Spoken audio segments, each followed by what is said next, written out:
Today, we're heading deep, deep into the heart of the world's biggest rainforest. It's a place where some legends feel, well, a little too real. We're going looking for Amazon's lost monsters. So let's kick things off with a number that's, well, it's pretty mind-blowing. 80%. That's how much of the Amazon rainforest has never, ever been explored by a human on foot. Think about that for a second. We're talking about millions of square miles of pure, uncharted wilderness. And that, of course, leads to the big question. What could actually be hiding out there in all that green? Local stories talk about creatures that sound like they've walked straight out of the prehistoric past. Okay, so first up, let's talk about a beast the local tribes call the Mapinguari. The name alone is terrifying. It means something like the roaring animal or even the stinking beast. And this is where it gets wild. On one hand, you've got the legend of this huge, shaggy monster that terrifies anyone who comes near it. And on the other, you've got the Megatherium, a very real 4-ton giant ground sloth that lived during the Ice Age. The descriptions are almost identical. You gotta ask, is that just a coincidence? And get this, people who claim they've encountered it all say the same thing. They talk about this horrible, overwhelming smell. So it's not just something you see, it's something you smell from a long way off.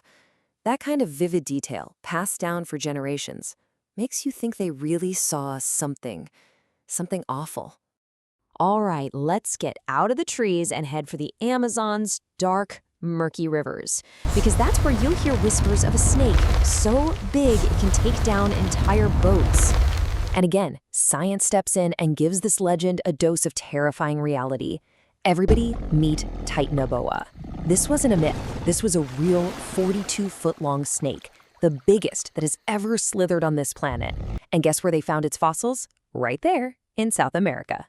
And to really wrap your head around that scale, just look at this. The biggest snake we have today, the green anaconda, tops out around 20 feet. An entire school bus is about 35 feet long.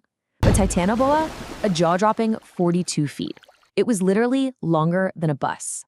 So when you're talking about an animal with that kind of size, that kind of muscle, those local stories about a serpent that could flip a boat over, yeah, they stop sounding like fairy tales and start sounding a whole lot more like a warning.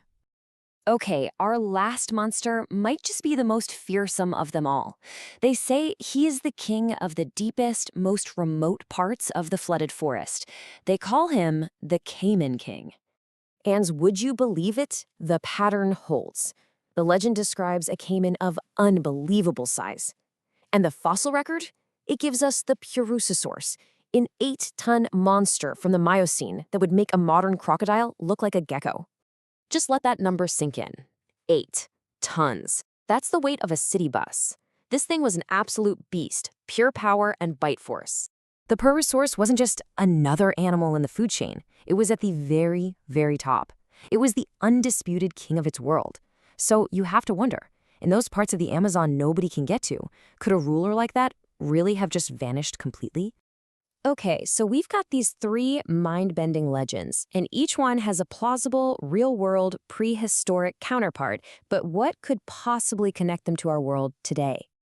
Well, here's a fascinating and slightly terrifying idea.